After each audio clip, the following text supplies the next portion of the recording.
శ్రీరామ జయ రామ జయ జయ రామ శ్రీరామ జయ రామ జయ జయ రామ శ్రీరామ జయ రామ జయ జయ రామ. భక్తులందరికీ స్వాగతం. మనము నిన్నటి రోజున ఎంతోమంది రాక్షస వీరులందరూ కూడా ఇంద్రజిత్తు యొక్క బ్రహ్మాస్త్ర ప్రభావం వలన వాళ్ళందరూ కూడా మూర్ఛపోవడం, ఆ తరువాత జాంబవంతుని యొక్క సలహా మేరకు హనుమాన్ హిమాలయాలకు వెళ్ళి ఒక పర్వతాన్ని తీసుకుని వచ్చి అందరినీ కూడా అందులో ఉన్నటువంటి ఓషధులతో బ్రతికించడం, మళ్ళీ వాళ్ళు పునరుజ్జీవనం చెందటం, ఎంతో ఉత్సాహంగా మళ్ళీ యుద్ధానికి సిద్ధం కావడం, ఆ తరువాత మళ్ళీ హనుమ ఆ పర్వతాగ్రాన్ని హిమాలయాలకు తిరిగి వెళ్ళి అక్కడే ఉంచడం, అంతవరకు మనము చెప్పుకుని ఉన్నాం. మరి ఈ విధంగా మళ్ళీ తిరిగి పునరుజ్జీవనం చెందినటువంటి వానర సైన్యము మరియు రామలక్ష్మణులు అందరూ కూడా ఎంతో ఉత్సాహంతో ఇంకా యుద్ధం చేయడానికి బయలుదేరుతున్నారన్నమాట. మరి సుగ్రీవుని యొక్క సలహా వలన రాత్రి సమయంలో అందరూ కూడా ఏమరపాటుగా ఉన్నారు. వెంటనే మనము దండయాత్ర చేసి వాళ్ళందరినీ సంహరించాలి అని చెప్పటంతో వానరులందరూ కూడా లంకకు బయలుదేరారు. వాళ్ళు పురద్వారాలను సమీపించేసరికి ద్వార రక్షకులైనటువంటి రాక్షసులు భయంతో పారిపోతున్నారన్నమాట. అసలు వాళ్ళను ఎదిరించనవసరం లేకుండానే వానరులందరూ కూడా ఆ నగరంలోకి ప్రవేశించగలిగారు. ప్రవేశించి వాళ్ళు కాగడాలను చేత పట్టుకొని లంకాపుర వీధులలో పరుగులు తీస్తూ అక్కడున్నటువంటి ప్రాసాదాలకు, ద్వారాలకు, గోడలకు అన్నిటికీ నిప్పు పెట్టారు. అన్ని ప్రక్కల అగ్ని జ్వాలలు చెలరేగుతుండగా మంటలలో చిక్కుకున్నటువంటి వేలాది మంది భవంతులు నేల కూలుతున్నాయన్నమాట. మరి లంకాపురి మొత్తం కూడా అస్తవ్యస్తమైపోయింది. చాలామంది రాక్షసులకు ఒళ్ళు కాలిపోతూ ఉంది. జంతువులన్నీ కూడా ఆ వేడికి హాహాకారాలు చేస్తూ ఉన్మాదంగా అన్ని దిశలకు పరుగు తీస్తూ ఉన్నారు. రామలక్ష్మణులు తమ ధనస్సులను చేతపట్టుకుని రాముడు తన వింటినారిని మ్రోగించగా ఆ ధ్వని ఆ హాహాకారాల కన్నా కూడా బిగ్గరగా వినపడి రాక్షసులందరూ కూడా భయంతో వాళ్ళ గుండెలు అదురుతున్నాయన్నమాట. అప్పుడు రాముడు తన యొక్క బాణాల పరంపరతో లంకా నగరం యొక్క ప్రధాన ద్వారాన్నంతా నాశనం చేసేశారు. ఆ విధ్వంసంను చూసినటువంటి రావణుడు కోపంతో ఉన్మత్తుడైపోయాడనమాట. ఆ రాక్షసరాజు ఇంకా మళ్ళీ కొంతమంది రాక్షస వీరులను, ఎవరు వీళ్ళు అంటే కుంభకర్ణుని యొక్క పుత్రులైనటువంటి కుంభ, నికుంభులను మరియు యూపాక్ష, శోణితాక్ష, ప్రజంగ, కంపనులు అనేటువంటి చాలామంది రాక్షస వీరులందరినీ పంపించారు. వానర రాక్షస సైనికులందరూ కూడా ఇరువురు కూడా కథనోత్సాహంతో ఉవ్విళ్ళూరుతూ ఉన్నారన్నమాట. వాళ్ళంతా కూడా లంకాపురం యొక్క ద్వారాల వెలుపలకు ప్రారంభమై యుద్ధం ఇంకా చాలా భీకరంగా సాగుతూ ఉంది. రెండు పక్షాలలో ఉన్నటువంటి యోధులు కూడా ఊచకోతకు గురి అవుతూ ఉన్నారు. అప్పుడు అంగదుడు అకస్మాత్తుగా కంపనుని వైపుకు దూసుకెళ్తాడు. అయితే ఆ రాక్షసుని యొక్క గదాఘాతానికి అతడు స్పృహ తప్పి వెనక్కు పడిపోతాడనమాట. మరి యువరాజు మళ్ళీ వెంటనే కోలుకొని ఒక పెద్ద పర్వతశిలను పైకెత్తి కంపనుని పైకి విసిరి అతన్ని నుగ్గు చేసి చంపేస్తాడు. ఆ తర్వాత దాన్ని చూసినటువంటి శోణితాక్షుడు అనేటువంటి రాక్షసుడు చాలా కోపంగా తన రథంపై అంగదుని వైపుకు దూసుకువచ్చి అతని మీద బాణాలు గుప్పిస్తాడు. అయితే అంగదుడు మాత్రం తడబడకుండా తన యొక్క చేతులతోనే ఆ రాక్షసుడి రథాన్ని, ధనుస్సును తునకలు చేసేస్తాడు. మరి శోణితాక్షుడు తన భగ్న వాహనం మీద నుంచి కిందికి దుంకి తన కత్తి, డాలు తీసుకొని యుద్ధానికి బయలుదేరతాడు. అంగదుడు వెంటనే వెళ్ళి శోణితాక్షుడిని దొరకపుచ్చుకొని అతని చేతిలో నుండి ఖడ్గాన్ని గుంజుకొని దానితోనే అతన్ని దెబ్బలు కొడతాడు. అయితే శోణితాక్షుడు క్షతగాత్రుడైపోయి ఇంకా దిక్కు తెలియని స్థితిలో కింద పడిపోతాడు. అప్పుడు అంగదుడు ఇతర రాక్షస ముఖ్యులతో పోరాడేందుకు దూసుకెళ్తాడు. మరి అంగదుడు ఇలా అందరినీ చంపుతున్నాడని అతన్ని నిరోధించడం కోసం యూపాక్ష, ప్రజంఘులు అనే వాళ్ళు రాగా శోణితాక్షుడు మళ్ళీ లేచి అంగదుని వెనకే వస్తాడనమాట. అప్పుడు అంగదునికి దన్నుగా అంటే సహాయంగా నిలబడడం కోసమని మైందుడు, ద్వివిధుడు పరుగు పరుగున వస్తారు. ఆ ముగ్గురు కూడా వానరులు రాక్షస వీరులతో భయంకరమైన యుద్ధం చేస్తారు. ఆ వానరులు రాక్షసుల మీద వృక్షాలను, పర్వతశిలలను కురిపిస్తూ ఉండగా ఆ రాక్షసులు వాళ్ళ యొక్క ఆయుధాలతో వాటన్నిటినీ కూడా ముక్కలు ముక్కలు చేసేస్తున్నారు. ఇంకా ప్రజంగుడు ఒక ఖడ్గాన్ని ధరించి అంగదుని వైపుకు దూసుకెళ్తున్నాడు. కానీ అతడు దెబ్బ తీసేలోపే వాలినందనుడు అంటే అంగదుడు ఒక వృక్షంతో అతన్ని కొట్టి పడేస్తాడు. ఇంకా ప్రజంగుడు లేచి నిలబడ్డానికి ప్రయత్నిస్తూ ఉంటే అంగదుడు పిడిగుద్దులతో అతన్ని మళ్ళీ స్పృహ కోల్పోయేటట్టు చేసి నేలపై పడదోస్తాడు. ఇది చూసినటువంటి శోణితాక్షుడు ముందుకు దూసుకువచ్చి ఆకస్మికంగా అంగదుని నుదుటి మీద ముష్టిఘాతాన్ని ప్రయోగిస్తాడు. కొన్ని క్షణాల పాటు దిమ్మెరపోయినప్పటికీ అంగదుడు వెంటనే మళ్ళీ మేల్కొంటాడు. తన వైపు ఉత్సాహంతో దూసుకువచ్చినటువంటి ప్రజంగుడిని అంగదుడు పట్టి చేతి చరుపుతోనే అతని యొక్క శిరాన్ని అంటే తలను ఛేదిచ్చేస్తాడనమాట. చూడండి చేతుల్లోనే ఎంత బలం ఉందో అంగదునికి. మరి యుద్ధభూమిలో తన యొక్క పినతండ్రి మరణాన్ని చూసినటువంటి యూపాక్షుడు తన రథం మీద నుంచి కిందికి దిగి అక్కడ ఎర్రటి నేత్రాలతో ఖడ్గాన్ని చేత పట్టుకొని చాలా ఉద్రేకంగా ద్వివిధుని వైపుకు దూసుకెళ్తాడు. అలా వస్తున్నటువంటి ఆ రాక్షసుణ్ణి ద్వివిధుడు గట్టిగా పట్టుకొని అతని వక్షస్థలం మీద పదే పదే గుద్దసాగాడు. అప్పుడు తన సోదరుడు అలా పట్టుబడడం చూసినటువంటి శోణితాక్షుడు పరుగున వచ్చి ద్వివిధుని వైపు వెళ్ళి తన గదాఘాతంతో బలంగా అతని వక్షస్థలం మీద కొడతాడు. అప్పుడు ద్వివిధుడు దిమ్మెరపోయి వెనుకకు పడిపోతాడు. కానీ అతను మళ్ళీ దెబ్బతీయడానికి శోణితాక్షుడు తన గదను ఎత్తుతుండగా ద్వివిధుడు ఆ ఆయుధాన్ని పట్టుకొని ఆ రాక్షసుని చేతుల్లో నుండి దాన్ని లాక్కున్నాడు. ఈలోపు మైందుడు రంగంలోకి వచ్చి మళ్ళీ యూపాక్షుని యొక్క వక్షస్థలం మీద తన చేతితో కొడతాడనమాట. కొద్దిసేపట్లోనే యూపాక్షులు శోణితాక్షులతో ద్వివిధ మైందులు మల్లయుద్ధంలో చిక్కుకుంటారు. వాళ్ళిద్దరూ వాళ్ళతో బాగా పోరాడి వాళ్ళ యొక్క నిశితమైన గోర్లతో ఆ రాక్షసుల యొక్క ముఖాలను రక్కి నేలకేసి కొట్టి కాళ్ళతో వాళ్ళను అదిమి నుగ్గు చేసి మొత్తానికైతే వాళ్ళిద్దరిని చంపేస్తారు. ఆ విధంగా వాళ్ళిద్దరూ కూడా చనిపోతారు రాక్షసులు. ఆ వీరులిద్దరూ మరణించిన తర్వాత రాక్షస సైనికులందరూ భయంతో కుంభుడి దగ్గరికి వెళ్ళి నిల్చుంటారన్నమాట. ఆ కుంభకర్ణ పుత్రుడైనటువంటి ఆ కుంభుడు ఒక బాణంతో ద్వివిధుణ్ణి కొట్టడంతో అతడు నేలపైన పడి బాధతో గిలగిల్లాడుతాడనమాట. అప్పుడు మైందుడు కుంభుని వైపు దూసుకెళ్తూ ఒక పెద్ద శిలను అతని మీదకు విసురుతాడు. కానీ ఆ రాక్షసుడు 5 బాణాలతో దాన్ని తుత్తినియలు చేసేస్తాడు. అంతటా మరొక బాణంతో కుంభుడు మైందుని వక్షస్థలాన్ని కొట్టడంతో అతను స్పృహ తప్పి పడిపోతాడనమాట. మరి ఈ విధంగా వాళ్ళ మేనమామలిద్దరూ కూడా తీవ్రమైన గాయాలతో నేలకూలటం చూసినటువంటి అంగదుడు చాలా క్రుద్ధుడైపోయి బాధతో ప్రతీకారం తీర్చుకోవాలని ఉన్మాదంగా కుంభుని వైపుకు దూసుకెళ్తాడు. తాను ముందు వెళ్తున్నప్పుడు అసంఖ్యాకమైనటువంటి బాణాలు తగిలినప్పటికీ అంగదుడు అస్సలు తొనకడనమాట. ఒకదాని వెంట ఒకటిగా వచ్చి ఎన్నో శిలలను తీసుకొని కుంభుని శిరస్సు పైన కురిపించాడు. అయితే ఆ కుంభుడు కూడా ఆ శిలలన్నిటినీ విచ్ఛిన్నం చేసేశాడు. మరి ఇంకా ఈయనకు అంగదునికి ఈ విధంగా ఒక తొడుగు ఉంది కాబట్టి దీన్ని మనం ఛేదించలేము అని అతను అంగదుని యొక్క కనుబొమ్మల మీద 2 బాణాలను వేస్తాడు. అప్పుడు అంగదునికి రక్తం స్రవిస్తూ ఉండగా ఇంకా ముందు ఏమీ కనిపించకుండా ఉందన్నమాట. అయినా కూడా ఆయన ఒక మహావృక్షాన్ని దొరకబుచ్చుకొని కుంభుని మీదికి విసరగలుగుతాడు. కానీ రాక్షసుడు దాన్ని తుత్తునియలు చేసేస్తాడు. అసంఖ్యాకమైనటువంటి గాయాలతో బాధపడుతున్న అంగదుడు ఇంకా నీరసంగా నేలకూలుతాడు. అప్పుడు వానరులందరూ కూడా రాముని వద్దకు వెళ్ళి అంగదుని యొక్క దీన స్థితిని ఆయనకు తెలియజేస్తారు. అంగదునికి సహాయం చేయడం కోసం రాముడు, జాంబవంతుడు మరియు ఇతర వానర సేనలందరినీ కూడా అక్కడికి పంపిస్తాడనమాట. అప్పుడు ఆ వానర యోధులందరినీ కూడా కుంభుడు బాణవర్షంతో కట్టడి చేస్తాడు, దగ్గరికి రానికుండా. అప్పుడు సుగ్రీవుడు కుంభుని వైపు దూసుకెళ్ళి అసంఖ్యాకమైనటువంటి వృక్షాలను అతని మీదికి విసురుతాడు. ఆ రాక్షసుడు ఆ వృక్షాలన్నింటినీ ఖండించేసి సుగ్రీవుని మీద కూడా అసంఖ్యాకమైన బాణాలు గుప్పిస్తాడు.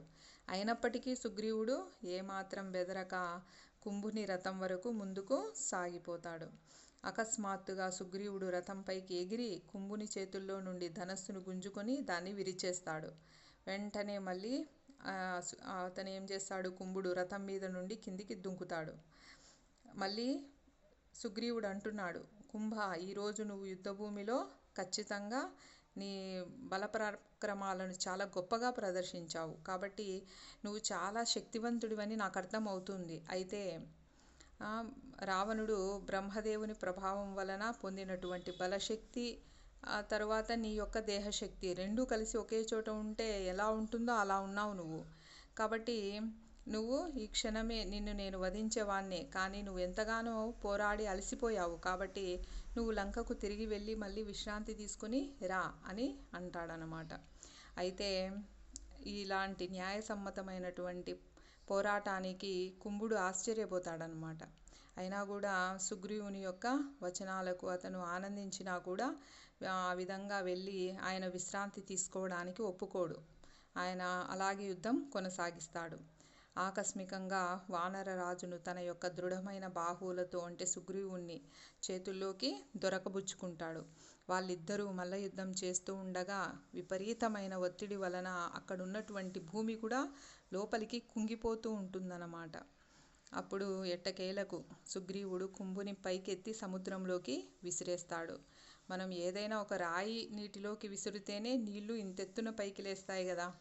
మరి అంత పెద్ద పర్వతాకారంలో ఉన్నటువంటి అలాంటి రాక్షసుడు కుంభుడిని నీటిలోకి విసిరివేయగా సముద్రంలోకి అక్కడున్న నీళ్లు ఒక పెద్ద పర్వతం అంత ఎత్తుకు పైకి ఎగిస్తాయన్నమాట. అన్ని దిశల్లోకి అలలు పైకి ఎగిసి పడతాయి.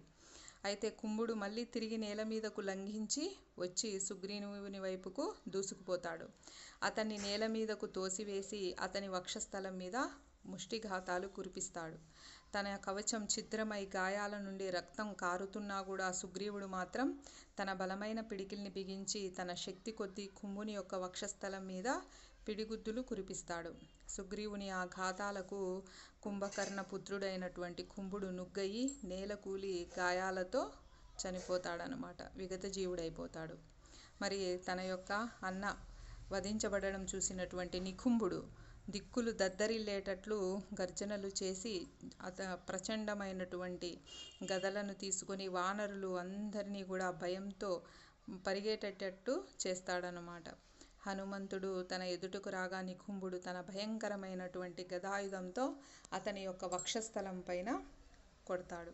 అయితే ఆ గద హనుమంతుని యొక్క బలానికి అదే 100 ముక్కలైపోయి రాలిపోతుంది. ఆ తరువాత హనుమంతుడు పిడికిలి బిగించి నికుంభుని యొక్క వక్షస్థలం మీద గట్టిగా కొడతాడు. అప్పుడు ఆ రాక్షసుడు దిమ్మెరబోయి వెనకకు పడిపోతాడు. అయితే తిరిగి కోలుకుంటూనే నికుంభుడు హనుమంతుణ్ణి తన బాహువులతో పట్టివేసి అతన్ని మోసుకుపోతూ ఉంటాడు. అయితే హనుమంతుడు కొద్దిసేపట్లోనే నికుంభుని యొక్క పట్టు నుండి విడిపించుకొని తన ప్రత్యర్థి అయినటువంటి ఆ నికుంభుడిని నేలకేసి కొడతాడు. అప్పుడు హనుమంతుడు తన శత్రువు మీదకు లంఘించి తన మోకాళ్ళతో అతన్ని నుగ్గునుగ్గు చేసేస్తాడు. అదే సమయంలో వాయుదేవుని యొక్క వీరపుత్రుడు అంటే హనుమంతుడు నికుంభుని యొక్క మెడను పట్టుకొని మెలి తిప్పుతూ ఉన్నాడనమాట. చివరకు ఆ రాక్షసుని యొక్క శిరస్సు అతని దేహం నుంచి వేరుపడిపోయింది. చేత్తోనే అలా చీల్చి చెండాడేశాడనమాట హనుమాన్. ఈ భయానకమైనటువంటి కృత్యాన్ని చూసినటువంటి వానరులు అందరూ కూడా హర్షధ్వానాలు చేస్తూ ఉన్నారు. నికుంభుని యొక్క మరణ వార్త అందగానే రావణుడు కరుని పుత్రుడైనటువంటి మహారక్షకుడనే వాడిని రామలక్ష్మణులతో పోరాడడానికి వెళ్ళమని ఆదేశించాడు. చూడండి ఎంతమంది రాక్షస వీరులు మరణిస్తూ ఉంటే ఈయన పంపిస్తూనే ఉన్నాడు. మరి ఇంతమంది రాక్షసులు ఈ భూమండలానికి చాలా భారం అయిపోయి అందరినీ కూడా హింసిస్తూ ఉన్నారు. కాబట్టే ఒకవేళ సీతామాతను సులువుగా తీసుకొచ్చే మార్గం ఉన్నా కూడా రాముడు వానరసేనతో సహా అదే పనిగా లంకను చేరుకున్నది ఈ రాక్షసులందరినీ కూడా మట్టు పెట్టడం కోసమే అన్నమాట. కాబట్టి ఆ విధంగా మళ్ళీ ఆయన మహారక్షకుడు అనేటువంటి రాక్షసుని పంపిస్తాడు. మరి ఆ మహారక్షకుడు తన బలపరాక్రమాల గురించి ప్రగల్భాలు పలుకుతూ యుద్ధభూమిని సమీపిస్తాడు. కానీ అతనికి కొన్ని దుశకునాలు కనిపిస్తాయి. అతని యొక్క సారథి చేతుల్లో నుంచి చర్నాకోలు జారి పడిపోతుంది. అతని యొక్క ధ్వజశూలం నేలబడిపోతుంది. అతని యొక్క గుర్రాలు నిస్పృహగా కనిపిస్తూ కళ్ళు కూడా ఎర్రగా అయిపోయి అవి తప్పటడుగులు వేస్తూ ఉన్నాయి. అదేవిధంగా ఒక తీవ్రమైనటువంటి ధూళి తుఫాను కూడా ఆకస్మికంగా చెలరేగి నిరాశను, అంధకారాన్ని తెచ్చిపెడుతూ ఉంది. అయితే ఆ మహారక్షకుడు మాత్రము ఈ శకునాలన్నింటినీ వేటిని లక్ష్య పెట్టకుండా ధైర్య విశ్వాసాలతో యుద్ధభూమిని సమీపిస్తాడు. మరి యుద్ధం మొదలవుతుంది. మహారక్షుడు చాలామంది వానరులను తన బాణాలతో వధిస్తాడు. అప్పుడు రాక్షసులందరూ కూడా అది చూసి చాలా విజయోత్సాహంతో గర్జనలు చేస్తూ ఉన్నారు. ప్రాణాలు దక్కించుకోవడం కోసం వానరులందరూ కూడా పారిపోయి రాముని దగ్గర నిలబడ్డారు. అప్పుడు రాముడు తన ధనస్సును చేతపట్టుకుని రాక్షసుల మీద కుంభవృష్టిగా శరపరంపరను కురిపిస్తాడు. అప్పుడు క్రుద్ధుడైనటువంటి మహారక్షుడు చాలా పరుషమైన వాక్యాలతో రాముణ్ణి సవాల్ చేస్తాడు. రాముడు మాత్రం నవ్వుతూ, ఓ గర్విత మూర్ఖుడా, వట్టి మాటలతో ఎవ్వరూ కూడా యుద్ధాన్ని గెలవలేరు అని అంటున్నాడు.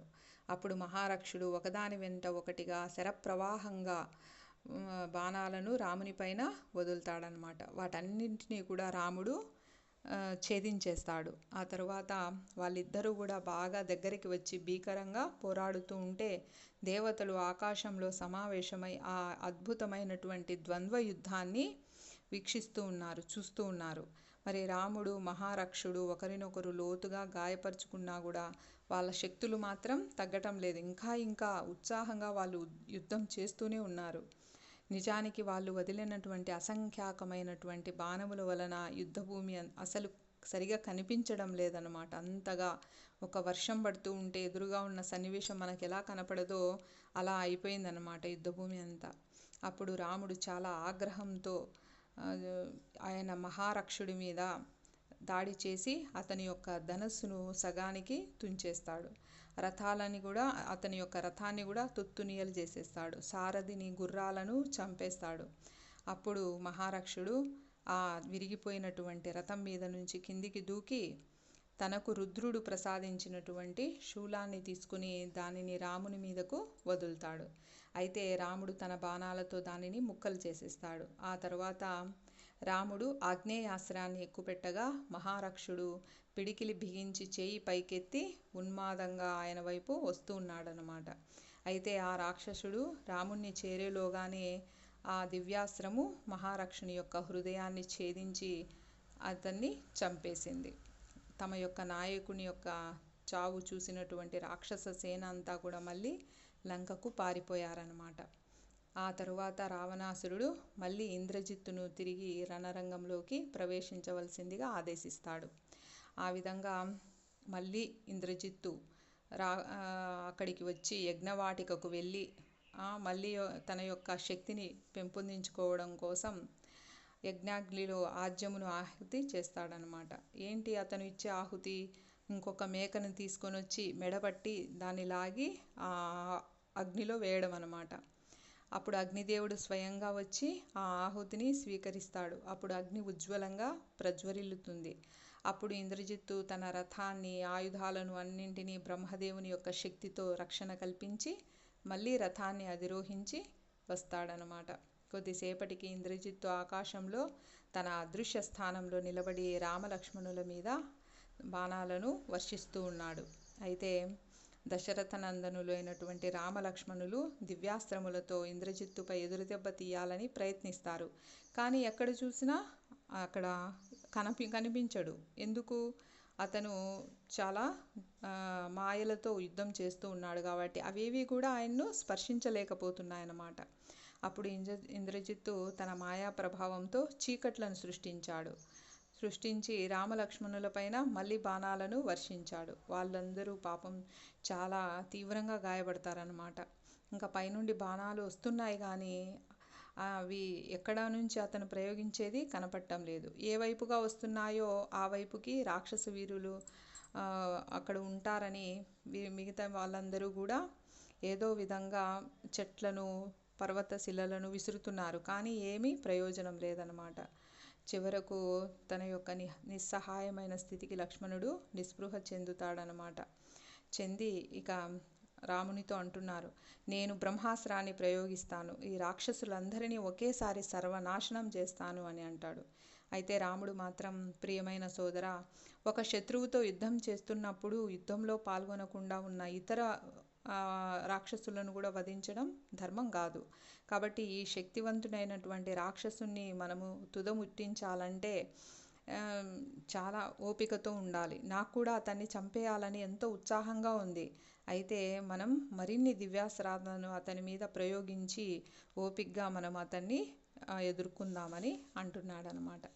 అప్పుడు ఇంద్రజిత్తు రాముడు అన్నటువంటి మాటలను విని, ఇంకా రాముడు తనను ఖచ్చితంగా సంహరించడానికి సిద్ధంగా ఉన్నాడని అర్థం చేసుకుని మళ్ళీ అతను వెనక్కి వెళ్ళిపోతాడనమాట.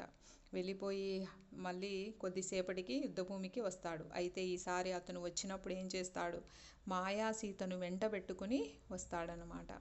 వచ్చి అప్పుడు మాత్రం అందరికీ కనపడేలాగా ఉంటాడు. తన ఎదుట ఇంద్రజిత్తును చూసిన వానరులంతా కూడా అతనిపై దాడి చేయడానికి హనుమంతుని యొక్క నాయకత్వంలో ముందుకు దూసుకు వెళ్తారు. అయితే రథం మీద ఇంద్రజిత్తు ఒక్కడే కాదు, సీత కూడా కూర్చుని ఉంది. అది చూసి అందరూ కూడా నిస్పృహ చెందుతారు. అయ్యో, సీతమ్మ వారిని ఇక్కడికి తెచ్చాడు అని. వానరులందరూ కూడా నిస్సహాయులై చూస్తూ ఉండగా ఇంద్రజిత్తు సీత జుట్టు పట్టుకుని కత్తి దూశాడనమాట. దూసి ఆమె మాయా సీత అయినా వీళ్ళెవరికి ఆ విషయం తెలియదు. ఆ సీత, మాయా సీత ఏమంటుంది, రామా రామా అని ఎలుగెత్తి రోదిస్తూ ఉందన్నమాట. ఇంద్రజిత్తు ఆమెను పిడికత్తితో పొడిచాడు. హనుమంతుడు ఆ దృశ్యాన్ని చూడగానే భరించలేని ఆవేదన చెంది, రాక్షసులందరిలో నువ్వు చాలా అధమాధవుడు, శ్రీహంతకుల కోసం ప్రత్యేకించి ఉంచినటువంటి నరకంలో నువ్వు త్వరలోనే వెళ్ళి శిక్ష అనుభవిస్తావు అని అరుస్తున్నాడు. ఆ మాటలంటూ హనుమంతుడు మిగిలిన వానరులు అందరూ వెంటరాగా ఇంద్రజిత్తు వైపుకు దూసుకెళ్తున్నాడు. అయితే ఆ రాక్షసుడు తన బాణాలతో ఎవరిని దగ్గరికి రానికుండా వెనుకకు తరుముతున్నాడనమాట. ఇంద్రజిత్తు, ఇదిగో చూడండి, నేను సీతను వధిస్తున్నాను అని యుద్ధంలో విజయం సాధించదలిచినటువంటి వ్యక్తికి, అంటే ఇప్పుడు ఎవరైతే విజయం సాధించాలనుకుంటున్నారో వాళ్ళు శత్రువులకు బాధ కలిగించే విధంగా చేయొచ్చు అని ఆయన చెప్తున్నాడనమాట. ఇంద్రజిత్తు చెప్పి తన ఖడ్గాన్ని తీసి మాయా సీత యొక్క దేహాన్ని బలంగా ఏటవాలుగా ఖండించేస్తాడు. ఆమె తక్షణమే నేలపై రక్తపు మడుగులో కూలిపోతుంది. అప్పుడు ఇంద్రజిత్తు హనుమంతునితో అంటున్నాడు, సీతను రక్షించాలని కదా మీరు ఇన్ని ప్రయత్నాలు చేస్తున్నారు, అవన్నీ కూడా ఇప్పుడు బూడిదలో పోసిన పన్నీరే అయిపోయాయి. కాబట్టి ఈమె ఇప్పుడు మరణించింది, ఇంకా నువ్వేం చేయగలుగుతావు అని అంటున్నాడనమాట. ఆ తర్వాత ఇంద్రజిత్తు బిగ్గరగా గర్జిస్తూ ఉంటే వానరులందరూ కూడా చెల్లా చెదురైపోయినారు. పిరికితనం చూపుతూ పారిపోతున్నటువంటి వానరులను హనుమంతుడు మందలిస్తాడు, ఎందుకు మీరు అలా వెళ్ళిపోతున్నారు అని. ఆ తర్వాత సైనికులందరూ మళ్ళీ వచ్చి హనుమంతుని చుట్టూ చేరుతారనమాట. ఇప్పుడు హనుమంతుడు ప్రతీకారేచ్ఛతో ఇంకా రాక్షసులను ఇంకా ఎక్కువగా చంపేస్తున్నాడు. అలా దూరం నుండి హనుమంతుడు ఒక పెద్ద శిలను ఇంద్రజిత్తు రథం మీదికి విసురుతాడు. అయితే శిల నుంచి తప్పించుకోవడానికి ఆ రాక్షసుడు వెంటనే జాగ్రత్త తీసుకుంటాడు. ఆ శిల నేల మీద పడుతూ చాలామంది రాక్షస సైనికులందరినీ నుగ్గు చేస్తుందన్నమాట. అది ఎంత కోపంతో విసిరాడంటే ఆయన రాక్షసులను చంపడమే కాదు, అది నేల లోపలికి భూగర్భంలోకి చీల్చుకుంటూ వెళ్ళిపోతుందన్నమాట. అంత బలంగా విసిరింటాడు. ఆయన ఎంత బాధపడి ఉంటాడు అనే విషయము మనకు ఈ సన్నివేశం తెలుపుతూ ఉంది. హనుమంతుడు అనేక మంది రాక్షసులను సంహరిస్తూ ఉన్నాడు. ఇంద్రజిత్ ఏమో బాణాల తుఫానుతో అతన్ని నిరోధించాలని ప్రయత్నిస్తూ ఉన్నాడు. కానీ కొద్దిసేపటి తర్వాత హనుమంతుడు అనుకుంటున్నాడు మనసులో, సీత వధించబడింది, ఇక వానరసేన ఎందుకు యుద్ధం చేయడం, యుద్ధం చేసి ఏమిటి లాభం, ఇంకా మేము వెనక్కి వెళ్ళిపోవడమే మేలు. కాబట్టి నేను రామునికి ఈ విషయం చెప్పి ఆయన ఆదేశాలను పొందుతాను అని అనుకున్నాడనమాట. అనుకుని ఆయన బయలుదేరి వానర సైనికులు, హనుమంతుడు అందరూ కూడా యుద్ధరంగాన్ని వదిలి వెళ్తూ ఉంటే ఇంకా ఇంద్రజిత్తు రాక్షసులదే విజయము అయింది అని ఆయన ఇంకా బాగా మిగిలిన వానరులందరినీ కూడా ఇంకా అసలు మిగిల్చకుండా చంపేయాలని యజ్ఞం చేయాలని మళ్ళీ వెళ్ళిపోతాడనమాట. నికుంభిల అనేటువంటి స్థావరానికి వెళ్తాడు ఇంద్రజిత్తు. అంతలోపల ఇక్కడ వానరులు ఇంద్రజిత్తుతో భీకర పోరాటం చేస్తుండడం దూరం నుంచే చూసిన రాముడు వాళ్లకు సహాయం చేయడానికని బయలుదేరి వస్తున్నాడు హనుమంతుని వైపు. అక్కడ జాంబవంతుణ్ణి కూడా పంపించి ఉన్నాడు. అయితే జాంబవంతుడు ముందుగా హనుమను కలుసుకునే సమయానికి హనుమంతుడు వెనక్కి తిరిగి వస్తున్నాడు.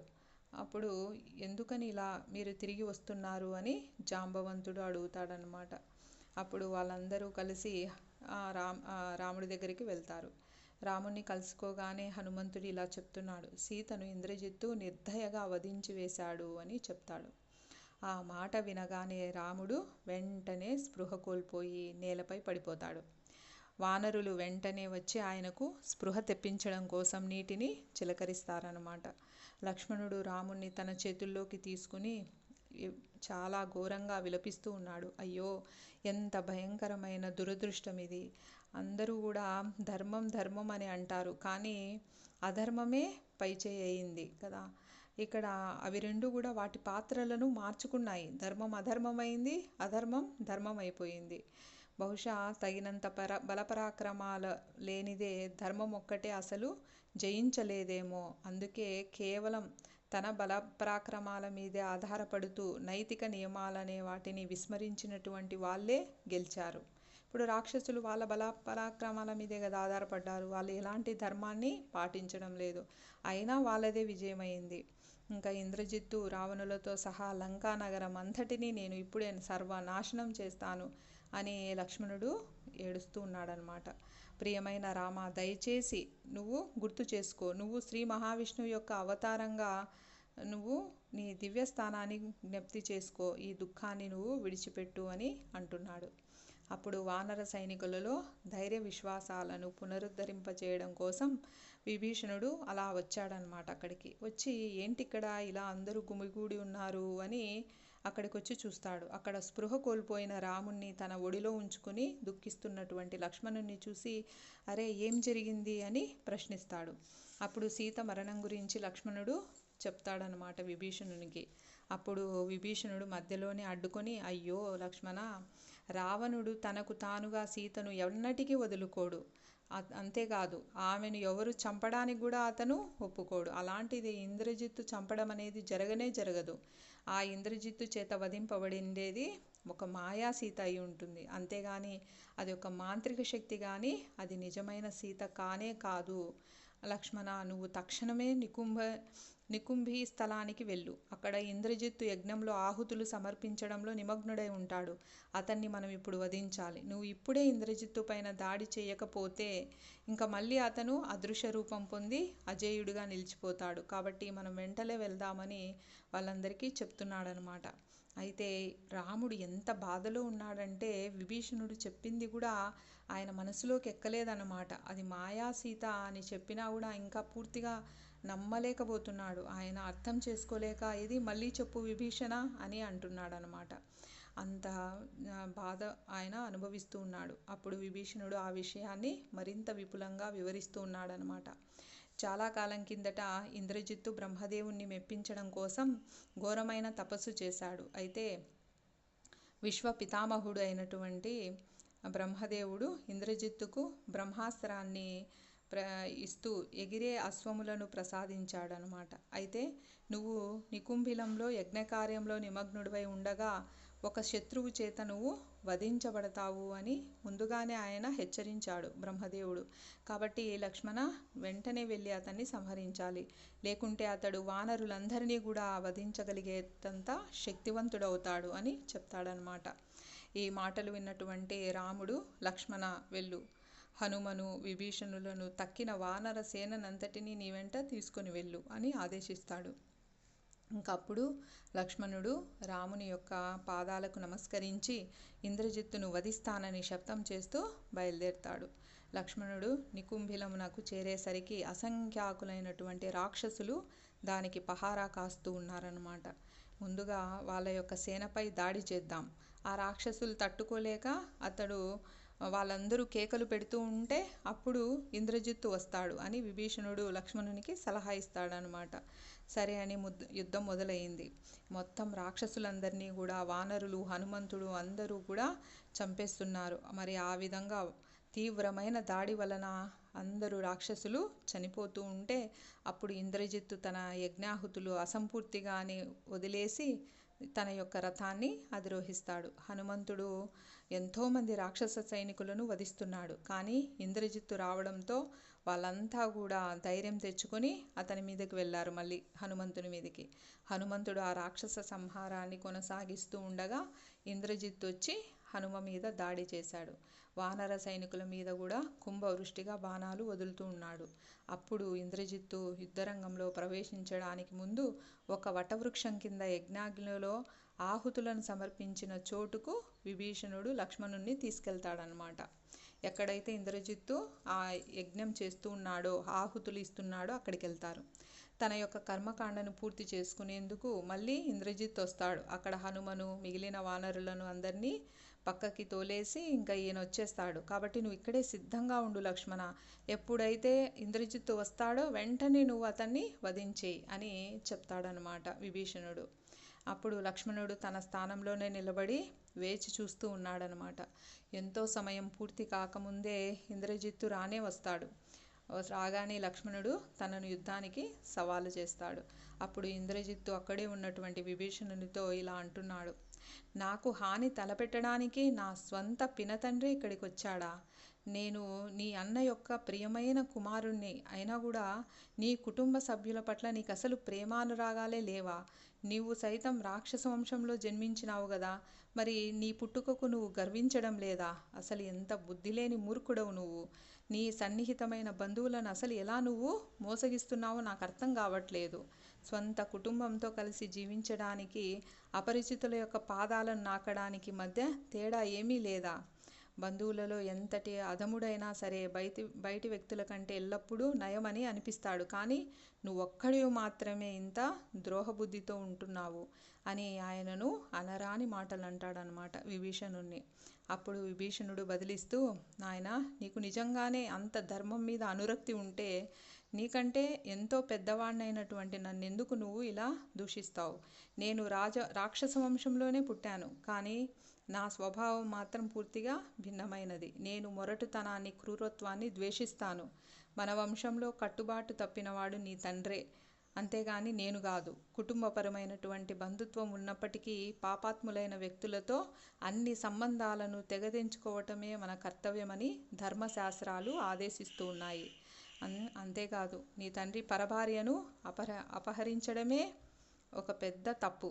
అతను అధమాధముడు. అలాంటి వాళ్ళను దేహమునకు చుట్టుకున్నటువంటి పామును ఎలా అయితే విసిరి కొడతామో అలా విసిరేయాలి.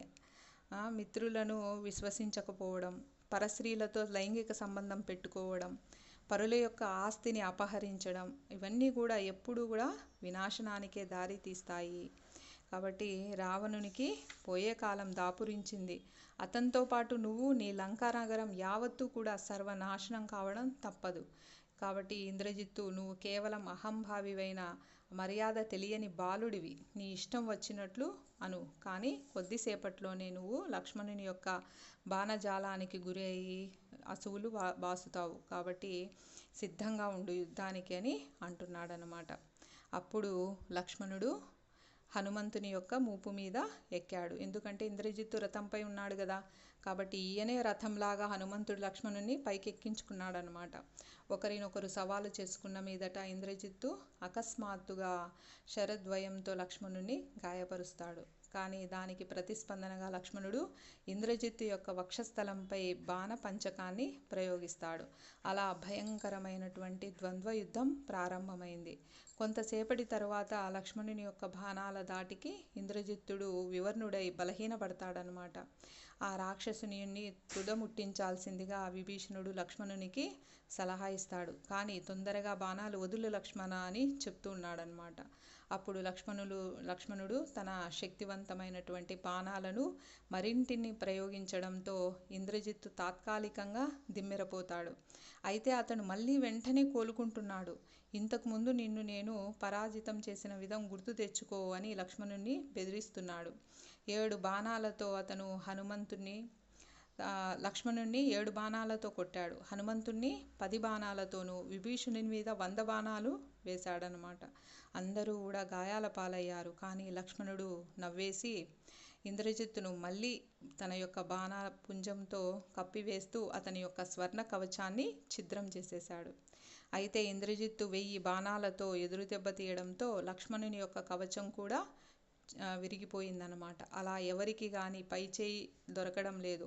ఇద్దరూ సమానంగా పోరాడుతూ ఉన్నారు. అలా యుద్ధం చాలాసేపు కొనసాగింది. లక్ష్మణుడు ఇంద్రజిత్తుపై తర్వాత ఇంద్రజిత్తు లక్ష్మణునిపై ఒకరిపై ఒకరు బాణాలతో దాడి చేసుకుంటూనే ఉన్నారు. ఇద్దరూ కూడా చాలా కృతనిశ్చయంతో ఉన్నారన్నమాట. ఆ విధంగా అనేక బాణాలు వాళ్ళ దేహాలను తులుచుకుంటూ వెళ్ళి భూమిలోకి ప్రవేశించటంతో వాటి నుండి వస్తున్నటువంటి రక్తము విపరీతంగా కారుతూ ఉందన్నమాట. నిరోధించబడినటువంటి పతనమైనటువంటి బాణాలన్నీ కూడా మొత్తం నేలనంతటిని కప్పివేస్తున్నాయన్నమాట. ఇంకా లక్ష్మణుడు కానీ ఇంద్రజిత్తు కానీ అస్సలు అలసిపోలేదు. వాళ్ళు పోరాడుతూ ఉండగా తన అన్నయ్య కుమారునితో పోరాడడానికి మనసొప్పక విభీషణుడు ఇతర రాక్షసులపై దాడి చేస్తూ ఉన్నాడు. ఈ 2 సేనల మధ్య యుద్ధం ఉగ్ర రూపాన్ని దాలుస్తూ ఉంది. అప్పుడు జాంబవంతుడు చెలరేగిపోయాడన్నమాట. లక్ష్మణుడు తన మీద నుండి కిందకు దిగేటట్టు చేసి హనుమంతుడు కూడా రంగంలోకి దిగి వేలాదిగా రాక్షసులను హతమార్చుతూ పోతున్నాడు. ఆ విధంగా సూర్యుడు క్షితిజ రేఖ దిగువకు దిగిపోగా అంటే ఇంకా చీకటి పడుతూ ఉందన్నమాట. లక్ష్మణుడు ఇంద్రజిత్తు విడిచినటువంటి నిరంతర బాణ ప్రవాహం చేత కప్పబడిన ఆకాశము గాఢాంధకారంగా అయిపోయింది. వారి బాహువుల యొక్క చలనాన్ని అంటే అసలు ఆ బాణాలు ఎలా తీస్తున్నారు, ఎలా వేస్తున్నారు, అసలు ఎవరు చూడలేకపోతున్నారు. అంత వేగంగా వాళ్ళు యుద్ధం చేస్తూ ఉన్నారన్నమాట. మరి లక్ష్మణుడు విడిచినటువంటి ఒక బాణం ఇంద్రజిత్తు యొక్క సారథి యొక్క తలను ఛేదించేస్తుంది. అప్పుడు ఆ రాక్షసుడు తన రథాన్ని తానే తోలుకుంటూ బాణాలు ప్రయోగిస్తూ వస్తున్నాడు. దీంతో లక్ష్మణుడు మరింత సులువుగా అతన్ని గాయపరిచే అవకాశం లభించింది అని యుద్ధం చేస్తూ ఉన్నాడు. ఆ తర్వాత ఇంద్రజిత్తు శక్తిని కోల్పోతూ ఉన్నాడు. 4 వానర యోధులు ఇంద్రజిత్తు యొక్క అశ్వాల మీదకు లంఘించి తమ యొక్క వాడి అయిన కోరలతో పంజాలతో వాటిని ముక్కలుగా చీల్చేశారు. ఆ పైన ఆ వానరులు రథాన్ని తుత్తునియలు చేసేశారు. ఇంద్రజిత్తు నేల మీదకి ఇంకా దిగక తప్పలేదన్నమాట. మరి చాలా నిబిడాంధకారంలో లక్ష్మణుడు తన శత్రువును బాగా సమీపిస్తూ ఉన్నాడు. వానరులతో పోరాటం సాగిస్తూ ఉండగా ఇంద్రజిత్తు రాక్షసులను ఆదేశించి నూతన రథాన్ని మళ్ళీ సమకూర్చుకోవడానికి లంకలోకి వెళ్ళిపోయాడు. మళ్ళీ కొంతసేపటికి కొత్త ఉత్సాహంతో మళ్ళా యుద్ధభూమికి తిరిగి వచ్చి వానరులను వేలాదిగా సంహరిస్తూ ఉన్నాడనమాట. అప్పుడు వానర సైనికులంతా కూడా పరుగు తీసి లక్ష్మణుణ్ణి ఆశ్రయించారు. అప్పుడు లక్ష్మణుడు ఇంద్రజిత్తు ధనస్సును విరిచేసి 5 బాణాలతో అతని యొక్క వక్షస్థలాన్ని గాయపరిచాడు. దాంతో ఇంద్రజిత్తు మరింత దృఢమైన ధనస్సును తీసుకున్నాడు. ఒకటి పోతే ఒకటి, ఒక రథం పోతే ఇంకొక రథం, ఒక ధనస్సు పోతే ఇంకొక ధనస్సు, అలా తెస్తూనే ఉన్నాడనమాట. అతను ఇంద్రజిత్తు వేసినటువంటి బాణాలన్నింటినీ కూడా లక్ష్మణుడు ప్రతిఘటిస్తూ ఉన్నాడు. లక్ష్మణుడు ఇంకా అతని యొక్క శక్తి ఉత్సాహాలు కూడా పొంగిపోతూ ఒక్కొక్క రాక్షసుని 2 బాణాలతో కొడుతూ అదేవిధంగా ఇంద్రజిత్తును కూడా గాయపరుస్తూ యుద్ధం చేస్తూ ఉన్నాడు. ఇప్పుడు ఇంద్రజిత్తు తన యొక్క బాణ వర్షంతో ప్రతిస్పందించగా లక్ష్మణుడు మళ్ళీ తన యొక్క రథసారథి యొక్క శిరస్సును అశ్వముల మీదను దాడి చేసి ఇద్దరిని చంపేశాడనమాట.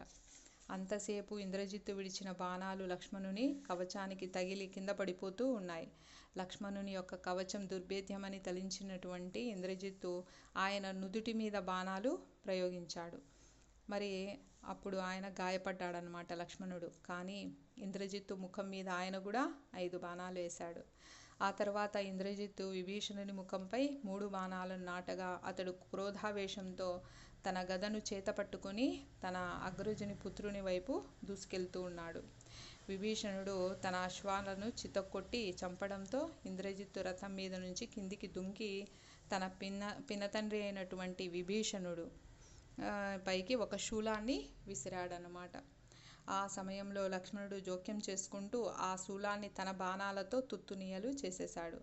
ఆ తర్వాత విభీషణుడు ఇంద్రజిత్తు యొక్క వక్షస్థలాన్ని 5 బాణాలతో భేదించగా ఇంద్రజిత్తు ఒక భయానకమైనటువంటి యమాస్త్రాన్ని తన వింటినారికి సంధించాడు. ఈ ప్రమాదాన్ని చూసినటువంటి లక్ష్మణుడు తనకు స్వప్నంలో కుబేరుడు ప్రసాదించి ఉన్న ఒక అద్భుత అస్త్రాన్ని తీస్తాడు. 2 అస్త్రాలను విడుదల చేయగానే అవి గాలిలో ఢీకొని ఆ రాత్రికాలపు ఆకాశాన్నంతటినీ కూడా ఉజ్వలంగా దీప్తమంతం చేసి పెద్ద పేలుడును సృష్టించాయన్నమాట. అప్పుడు అక్కడ వచ్చినటువంటి విస్ఫులింగాలు విరజిమ్ముతూ ఉంటే అక్కడ ధూమాన్ని వెలిగక్కుతూ చాలా అన్నీ కూడా వందల కొలది తునకలు రాలిపడ్డాయి. ఏ విధంగా అయితే వర్షాకాలంలో పిడుగులు పడుతూ ఉంటే ఆ మెరుపులకు మొత్తం చీకట్లో ఉన్నటువంటి ఆకాశము, తర్వాత చెట్లు, కొండలు అన్నీ మనకు కనిపిస్తాయో అలా కనిపిస్తూ ఉందన్నమాట. అంతటా లక్ష్మణుడు వారుణాస్త్రాన్ని విడుస్తాడు. ఇంద్రజిత్తు దాన్ని రుద్రాస్త్రంతో నిలువరిస్తాడు. ఇంద్రజిత్తు దాడికి దిగుతూ ఆగ్నేయాస్త్రాన్ని ప్రయోగిస్తాడు. లక్ష్మణుడు సూర్యక్షిపణితో దాన్ని విజయవంతంగా తిప్పికొడతాడు. ఆ తరువాత ఇంద్రజిత్తు అసురాస్త్రాన్ని తన వింటినారికి సంధించడంతో దాని నుండి వెన్వెంటనే అసంఖ్యాకమైనటువంటి ఖడ్గాలు, గదాలు, చక్రాలు, పరశువులు వెలువడతాయి. అయితే ఒక రుద్రాస్త్రాన్ని ప్రయోగించి లక్ష్మణుడు దానిని కూడా నిర్వీర్యం చేస్తాడు. ఇంద్రజిత్తు క్రమంగా ధైర్యోత్సాహాలను కోల్పోతూ ఉన్నాడనమాట. సరిగ్గా అప్పుడే లక్ష్మణుడు స్వర్గాధిపతి అయినటువంటి దేవేంద్రునికి చెందిన ఒక అద్భుతమైన అస్త్రాన్ని ఎంచుకున్నాడు. అజేయమైన ఆ అస్త్రాన్ని వింటినారికి తగిలించి ఆకర్ణాంతం నారిని లాగి లక్ష్మణుడు ఇలా అంటున్నాడు: ఓ దివ్య లోకాధిపతి, రాముడు కనుక నిజంగా పౌరుషంలో ఎదిరినేని వాడైతే, రాముడు సత్యాన్ని పాటించేవాడైతే, ధర్మాన్ని పాటించేవాడైతే, ఆ ధర్మానికి ఆశ్రయం అయినట్లయితే ఈ అస్త్రం రావణపుత్రుణ్ణి వధించుగాక అని ప్రార్థిస్తాడు. అంతే, ఉజ్వలమైన ఆ అస్త్రం అతి వేగంగా గగనతలాన ప్రయాణించి శ్రీరాముని వానరసేనకు మహా అవరోధంగా ఉంటూ వచ్చినటువంటి రాక్షసుడైన ఇంద్రజిత్తు యొక్క శిరస్సును ఛేదించి వేసింది. ఆ విధంగా గొప్ప రాక్షసుడైనటువంటి మాయాయుద్ధం చేయగలిగినటువంటి రావణాసురుని తర్వాత రావణాసురుడంతటి మహాభయంకర రాక్షసుడు నేల కూలిపోతాడనమాట. ఈ విధంగా ఆయన యొక్క మరణాన్ని చూసినటువంటి మిగిలిన రాక్షసులందరూ కూడా తలా ఒక దిక్కుకు పరుగులు తీస్తూ ఉన్నారు. వానరులందరూ కూడా హర్షధ్వానాలు చేస్తూ గంతులు వేశారన్నమాట. ఆకాశంలో దేవతలు, ఋషులు అందరూ కూడా లక్ష్మణుని యొక్క ఘన విజయాన్ని కీర్తిస్తూ అందరూ కూడా సంతోషంతో ఆయనను పూల వర్షంతో అభినందించారు. ఆ తరువాత స్వర్గలోక వాసులు ఆ వీరుల మీద పుష్పవర్షాన్ని కురిపిస్తూ ఉన్నారు. అప్పుడు వానరులందరూ కూడా ఆనందోత్సాహాలతో నాట్యం చేస్తూ తమ యొక్క తోకలను ఝులిపిస్తూ జయరామ జయ లక్ష్మణ అంటూ ఎలుగెత్తి నినాదాలు చేశారన్నమాట. ఆ విధంగా ఇంద్రజిత్తు మరణము అందరినీ కూడా సంతోషంలో ముంచెత్తింది. తర్వాత రోజు ఏ విధంగా ఇంకా రావణాసురుడు వధించబడతాడు అనే విషయాన్ని మనము రేపటి రోజున చర్చించుకుందాం. హరే కృష్ణ.